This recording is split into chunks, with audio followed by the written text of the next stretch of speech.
আজকে একটা খুব সেনসিটিভ টপিক নিয়ে কথা বলবো বলে এলাম। টপিকটা হচ্ছে এসআইআর, ওয়েস্ট বেঙ্গলে যেটা চলছে এখন।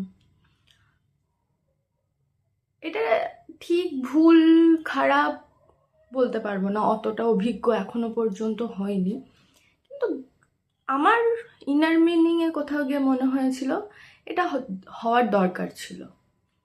কারণ যেসব জিনিসগুলো ঘটছে আশেপাশে বা যেসব জিনিসগুলো চলছে সেগুলোকে একটু কমানোর জন্য এটা দরকার ছিল। কোথাও গিয়ে কতটা কি কার্যকরী হবে জানা নেই, কিন্তু এটা দরকার ছিল। আর এই এসআইআরের নাম করে যেগুলো হচ্ছে আর কি, কোনো মানুষ মরে গেলে, মানে লিটারালি কোনো মানুষ রোগে মরুক বা যেভাবেই মরুক, কোনো মানুষ মরলেই বলে দিচ্ছে এসআইআরের জন্য মরেছে।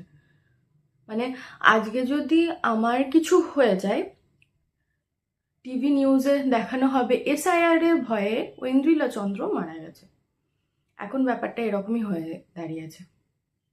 যাই হোক, তো মানে প্রত্যেকটা মানুষই কিন্তু আতঙ্কে আছে। এসআইআর জন্য একটু আতঙ্ক, প্যানিক প্রত্যেকটা মানুষের মধ্যেই আছে।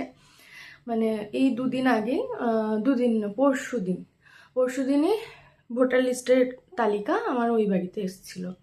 তো আমার কাকু সঙ্গে সঙ্গে আমাকে ফোন করে, বলে যে তোর মা বাবার নাম আছে কিন্তু তোর নাম নেই, একটু ফোন মানে আমাকে জানা যে ওই বাড়ির লিস্টে তোর নাম এসছে কিনা। দিয়ে আমি রীতিমতন জানালাম। মানে প্রত্যেকটা মানুষই একটা থাকে একটা আতঙ্কের মধ্যে, কিন্তু আতঙ্কে থাকার আমার মনে হয় কিছু নেই। যারা জেনুইন, যারা অ্যাকচুয়ালি সব ডকুমেন্টস আছে, যাদের কাছে সব কিছু আছে, তাদের আমার মনে হয় না যে কোনো আতঙ্কে থাকার বা কিছু করার দরকার নেই। আর যারা অ্যাকচুয়ালি জেনুইন নয় বা যারা এর আওতার মধ্যে পড়ছে, তাদেরকে দেখতে পাবেন আপনি মিছিলে, দেখেছেন নিশ্চয়ই। আর শিয়ালদা স্টেশনের ভিডিও আমি দেখছিলাম।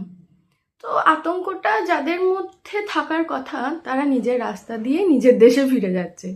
নিজেদের মধ্যে আতঙ্ক তৈরি করবেন না, কোনো অসুবিধা নেই। নিজেদের প্রপার ডকুমেন্ট, প্রপার সব কিছু থাকলেই কোনো অসুবিধা থাকবে না।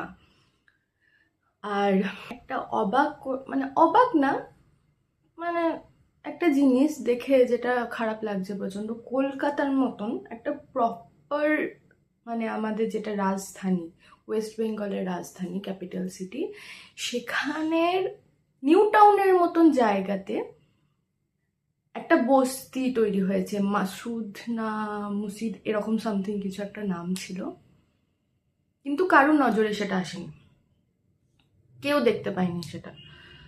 তারা রীতিমতন থাকছে সেখানে, মানে বস্তির মতন বানানো হয়েছে, যেটা খবরে দেখছিলাম, মানে নিউজ চ্যানেলগুলোতে দেখছিলাম, বস্তির মতন বানানো হয়েছে।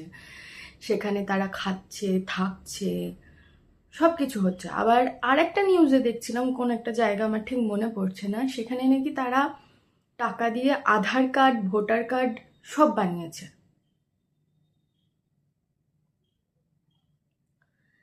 তাহলে তাদের আর আমাদের মধ্যে পার্থক্য কোথায় থাকছে? তাদের কাছেও আধার কার্ড রয়েছে, আমাদের কাছেও আধার কার্ড রয়েছে। তাদের কাছেও ভোটার কার্ড রয়েছে, আমাদের কাছেও ভোটার কার্ড রয়েছে। খুব বলতে খুব খারাপই লাগছে যে ওয়েস্ট বেঙ্গলের যা অবস্থা বা যা পরিস্থিতি, আমার মনে হয় না খুব একটা ভালো। যাই হোক, দেখা যাক এখন বর্তমানে যা পরিস্থিতি চলছে।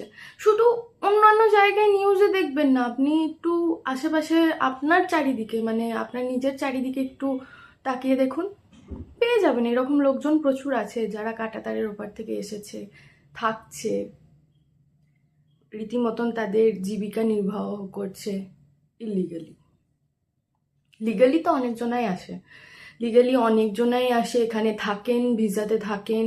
তা অনেকজনা, আমি দেখেছি, আমি মাকে ডাক্তার দেখাতে নিয়ে গিয়ে কলকাতার অনেক হসপিটালে দেখেছি, বাংলাদেশ, ঢাকা থেকে অনেক মানুষজন এসছেন, তারা লিগালি এসছেন, তারা লিগালি এখানে চিকিৎসা করাচ্ছেন, থাকছেন।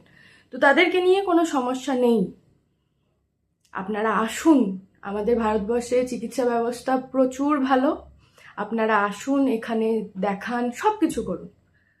কিন্তু ক্ষোভ একটা জায়গায় থেকে যায় যখন জিনিসগুলো লিগালি হয় না।